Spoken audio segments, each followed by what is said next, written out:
8 novembre 1984. Ce matin, j'étais dans cette blessure qui appelle la mort. Une agonie jamais finie. Je ne veux rien dire. Mais pour la deuxième fois, il y a eu cette expérience. Juste une fraction de seconde.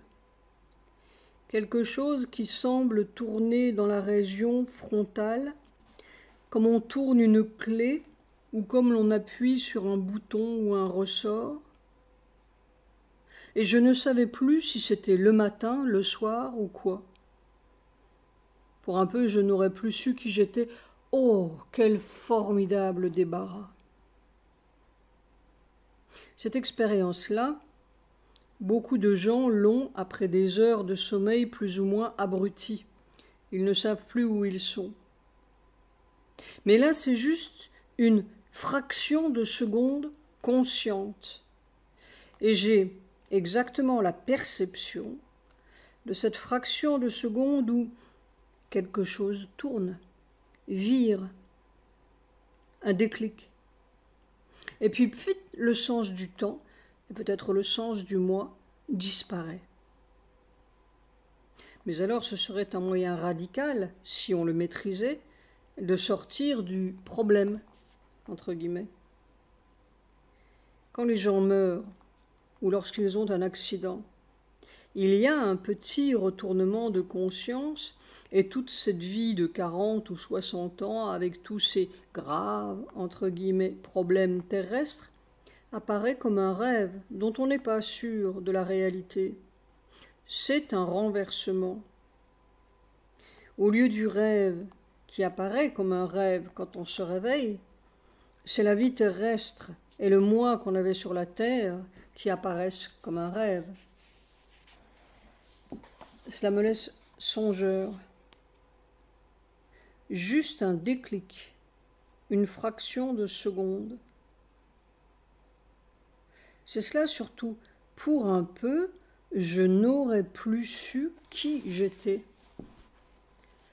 Et alors on sort de la fraction de seconde, on récupère les fils de soi-même et on récupère l'agonie. On retrouve l'horloge et on retrouve la mort. Si l'on pouvait maîtriser cette fraction de seconde-là. Les amnésiques n'ont rien pour remplacer leur vieux polichinelle alors, ils sont un peu perdus. Mais ceux qui sont conscients d'un autre moi. Mère demandait toujours « Quelle heure est-il ? Quelle heure est-il » Soir. Si je m'écoutais, je pleurerais toutes les larmes de mon corps. Ô Seigneur, que ce monde-là ne dure plus trop longtemps. 9 novembre 1984. Quand ça traverse le cerveau, c'est comme de la lave en fusion. Mais on sent une sollicitude et une précaution divine. Cette masse brûlante et dense traverse lentement, lentement, presque millimètre par millimètre. Le corps n'a pas peur, il sait. Mais quelque chose s'étonne dans l'être. Peut-être mon perroquet. Comment est-ce possible ? Il regarde ça avec une sorte de stupéfaction sacrée. C'est tout à fait impossible. Et c'est quand même possible. Mais on sent bien un passage dangereux. La matière n'est pas habituée à des doses pareilles. Et en même temps, on est conscient d'une grâce infinie, d'un miracle du divin. C'est comme quelque chose qui n'a jamais été vécu par de la matière humaine terrestre. On sait qu'il y a Sri Aurobindo, Mère, les rishis, mais on se dit qu'ils devaient être un peu spéciaux. Point d'exclamation. Comment se fait-il que la matière cérébrale ne soit pas désagrégée? C'est un mystère, vraiment. Si le MM était là, on en mourrait d'un coup. Mais celui-là, il n'existe plus. Dieu soit loué. C'est un mystère quand même, ou une grâce inconnue. Soit que ça puisse se passer, c'est tout de même un fait. C'est peut-être un fait aussi décisif que les premiers poumons terrestres en état de fonctionnement. Mais c'est un autre air, un air solide. Je ne sais pas ce que cet air fait, entre guillemets, mais c'est peut-être la vie d'une autre manière qui commence. Le fait que ce soit possible, c'est cela le fait capital. 11 novembre 1984, toutes les forces se jettent sauvagement sur le seul point sensible. C'est là où l'on s'aperçoit de la mort. Il faut une grande endurance, jour après jour, et presque heure par heure. C'est interminable. Et on sent que c'est tout le système de vie qui doit changer. Il ne s'agit pas de guérir, entre guillemets, le point sensible. C'est tout le système de vie qui doit changer. C'est clair. Quel que soit le point sensible, c'est la vieille vie même, c'est-à-dire la mort. S'il n'y avait pas ce point-là, il y en aurait un autre, toujours un autre, jusqu'à ce que tout soit changé, jusqu'au dernier atome. On ne peut pas faire cela point après point ou point par point. Il faut un renversement total et radical. Sortir du vieux système de vie, c'est la bataille. Il faut se remettre sur le bûcher, encore et encore. Les gens s'aperçoivent de la mort seulement quand ils ont le cancer ou un accident de voiture.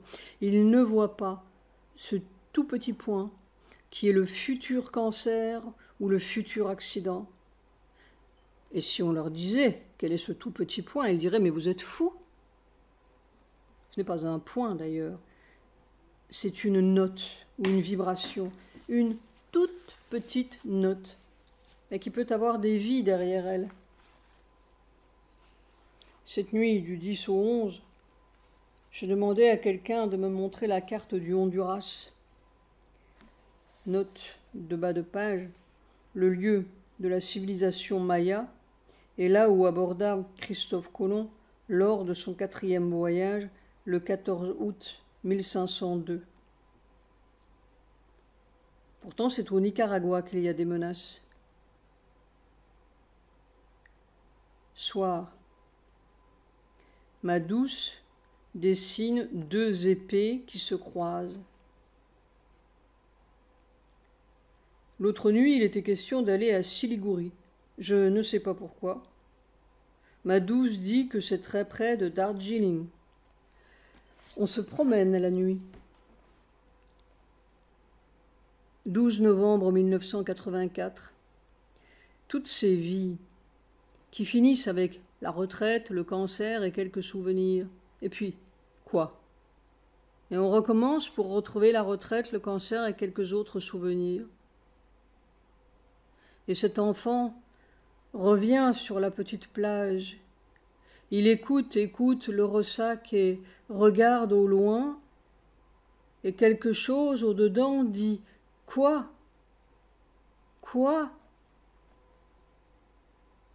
Et alors, comment se fait-il que l'on puisse encore être accroché à l'illusion par de vieilles notes de peine? Peine de quoi? C'est étrange dans le subconscient du corps, cet attachement à la mort. Je suis revisité par toutes sortes de vieux morts qui veulent mourir encore en moi. Ô Seigneur, nous en avons assez de toutes ces histoires désastreuses. Des histoires désastreuses. Après-midi, quelque chose est en train de se produire. Soir. J'ai arraché le dernier fil de la douleur. Ça a déclenché un tel feu brûlant dans tout le corps, comme si ça montait de partout, partout, du fond de ces millions de cellules. La mort ne m'importe plus, ni la vie. C'est comme un dernier voile de l'illusion. Tout d'un coup, je n'ai plus voulu de tous ces vieux morts et de leurs peines. Alors ils font un mal terrible. Les priver de leur peine, c'est les priver de leur vie. Je ne peux rien dire, ça brûle. Chaque fois que je verrai la vieille peine se lever en moi, je saurai que c'est la vieille mort qui se venge. Les chrétiens sont fous avec leur croix. Ils ne sont pas métaphysiquement fous, ils sont physiquement fous.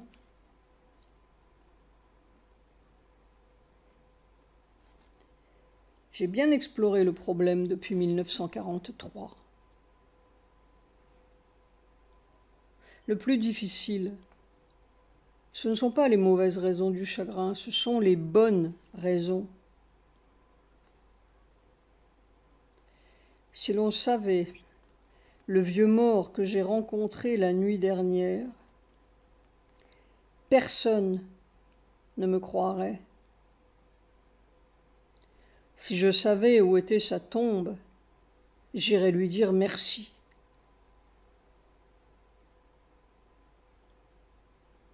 Et pourtant, si l'espèce se privait prématurément du chagrin et de la douleur, elle se priverait d'un puissant instrument d'évolution.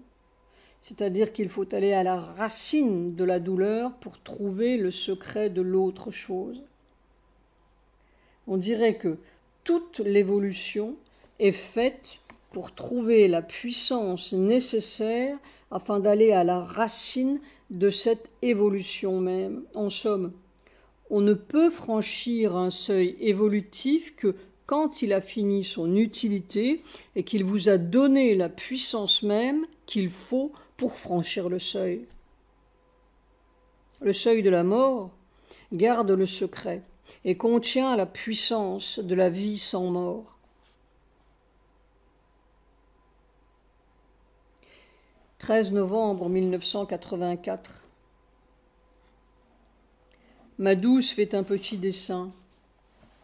La porte rouge est grande, ouverte. C'est curieux. C'est comme si la vie avait perdu son fond. D'habitude, elle repose sur quelque chose, comme la mer repose sur son fond. Et c'est comme si ce fond-là avait disparu.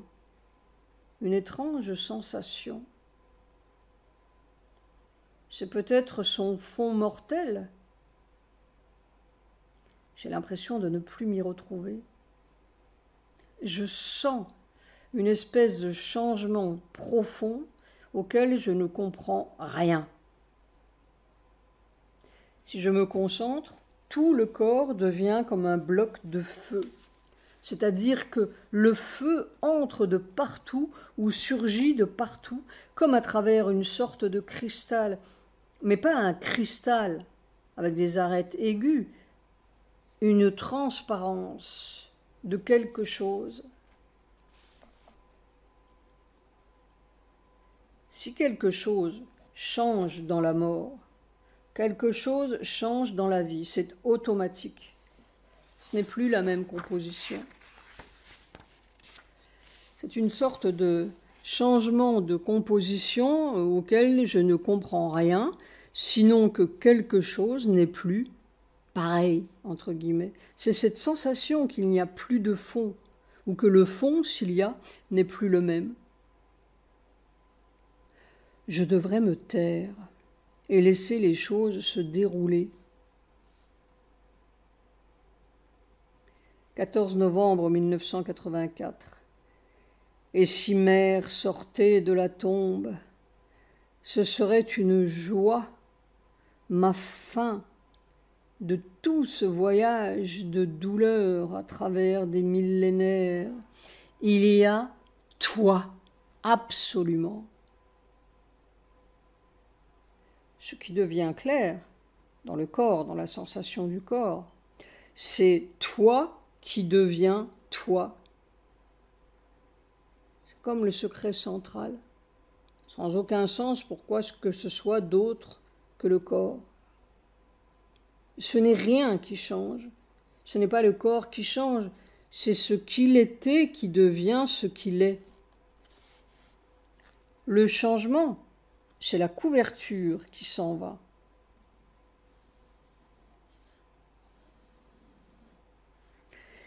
C'est Fou qui disait « Tatwam Asi ». Tu es cela. Ce n'est pas possible. Tu ne peux pas être cela. Ça est cela. C'est le tu qui s'en va. C'est la couverture. Mais un tu cellulaire. C'est le je suis même du corps qui s'en va. Se laisser aplatir jusqu'à la disparition a un sens tout à fait matériel. On peut dire encore autrement, il n'y a que toi qui peut supporter toi. Si l'on met ses doigts dans une prise de 10 000 volts, on comprend ce que ça veut dire. La mort, c'est ce qui recouvre ça. Et naturellement, lorsqu'on commence à tirer un peu la couverture, la mort sent qu'elle va mourir, électrocutée. Soir. L'atmosphère terrestre est si lourde, si épaisse. Non seulement rien de surhumain, mais rien d'humain ne peut s'épanouir là-dedans. C'est de l'évolution à l'envers. On a l'impression de traîner un boulet. La terre est devenue un boulet. Oh Seigneur, tu te souviens de cette boule que tu dérouillais? Tu te souviens? 15 novembre 1984. Combien de fois j'ai cru avoir arraché ce dernier fil de la douleur et combien de fois je le retrouve intact, non touché. On se dit que ça durera autant que la vieille vie. C'est l'essence même de la vieille vie. Alors on redescend dans ce trou de douleur, les yeux grands ouverts, sans larmes, sans cris, presque sans supplique. On s'enfonce là-dedans, dans cette brûlure vivante, et on descend, interminablement. Rien à dire. C'est de la mécanique évolutive. Je ne suis pas découragée. C'est peut-être comme une lutte pour remonter à l'origine du cancer. Le point où la douleur accroche ses vieilles tentacules. C'est ça l'enfer. Et c'est tout à fait mêlé à des vies passées, si vieilles qu'on ne sait pas d'où elles remontent. Peut-être à l'origine de la mort, quand on est mort la première fois. Qu'est-ce qui a fait la première mort? L'important n'est pas de trouver la cause, mais de trouver le point d'intensité qui a fait la mort, et de le retourner en son intensité équivalente dans l'autre sens. C'est la même puissance qui est nécessaire. C'est pourquoi on peut parler de mécanique évolutive. C'est plus consolant ou moins horrifiant que leurs vieux péchés damnables. J'observe que chaque fois que je touche à cette vieille racine, tout le corps devient comme un bloc de feu. La puissance de l'obstacle fournit la puissance nécessaire pour franchir l'obstacle. Enfin, espérons-le. C'est comme le météorite qui devient rouge au passage dans l'atmosphère terrestre, mais là, c'est un passage en sens contraire. Le frottement est le même, ça brûle. On est entré dans quelque chose qui fait la mort. Et il faut en sortir, vivant. Et on n'en sort pas plus avec des vertus qu'avec des péchés. Peut-être mieux avec des péchés, ça frotte davantage. Après-midi, toujours le même phénomène. Ces grandes vagues de feu qui montent l'une après l'autre et font rouler le corps, le solidifient, puis ça s'étale, se répand, et cela devient très immobile. Une immobilité solide et dense, presque brûlante, comme dans une autre atmosphère. Puis une autre vague monte, plus dense encore, s'il se peut, et ainsi de suite. Le corps sait que c'est toi, c'est tout. Il sait que c'est l'atmosphère divine, et il se laisse aller complètement. Alors l'impossibilité devient presque naturelle. Il n'y a pas de question. Le corps n'existe presque plus individuellement. C'est une étendue dense, solide, immobile, chaude, presque brûlante, mais ça ne brûle pas. Il suffit de disparaître là-dedans. Soir. Finalement, je crois bien que c'est ça toute l'histoire.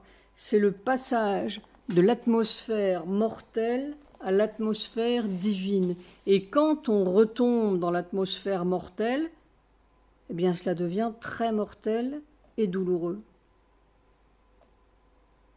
On ne guérit pas, entre guillemets, la douleur.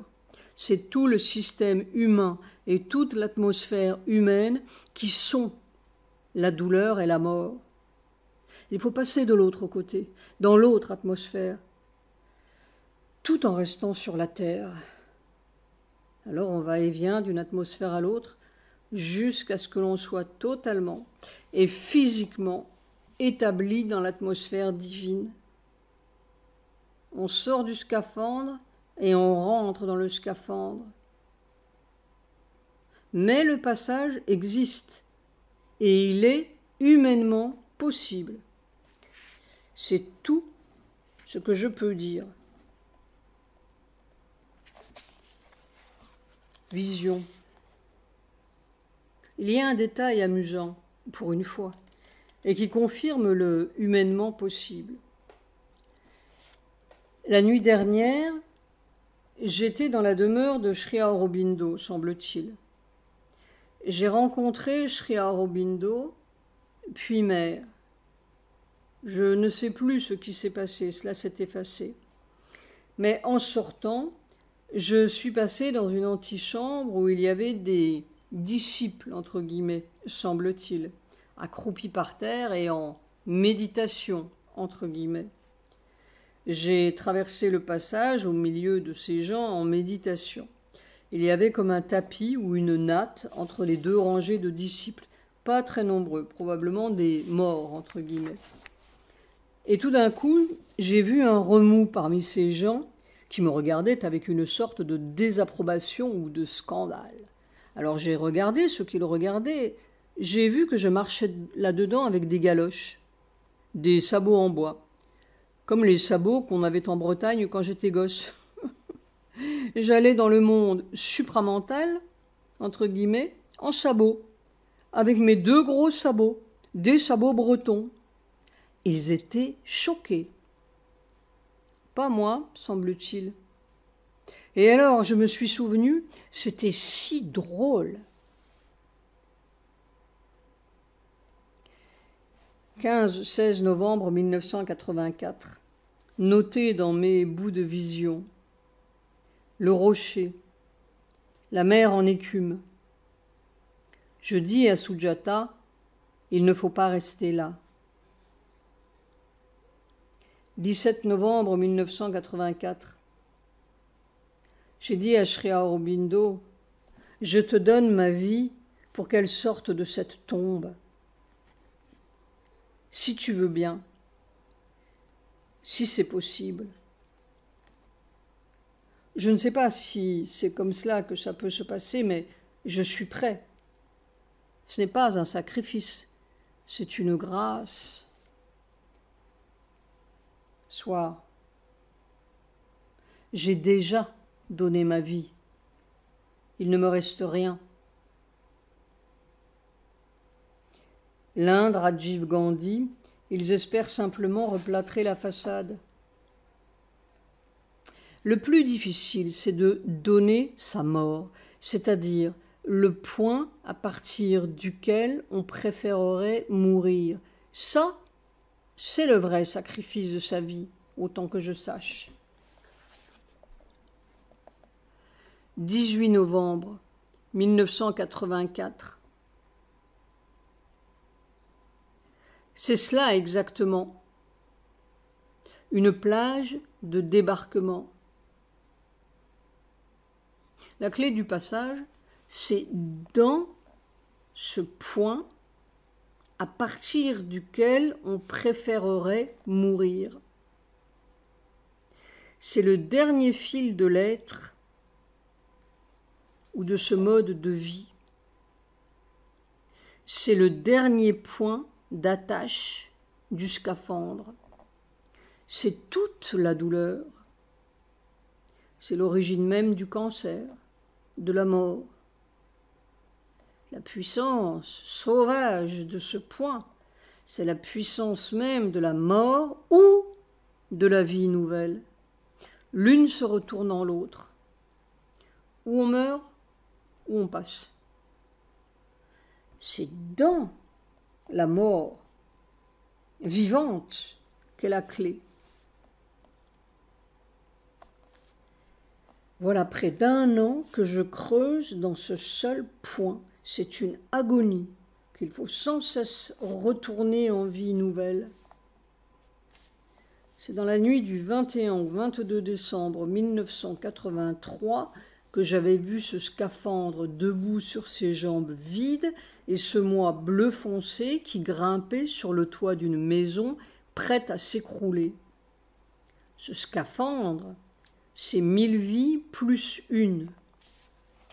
C'est surtout 1000 morts moins une. Après-midi. Cet après-midi, lorsque je suis sortie de ces formidables vagues de feu denses, impossibles, inimaginables, on se demande comment tout n'est pas pulvérisé, mais enfin, il m'a semblé sentir ou comprendre comme si quelqu'un disait « L'heure de la manifestation est proche ». Au fond, c'est cela, la plage de débarquement. Un débarquement de feu.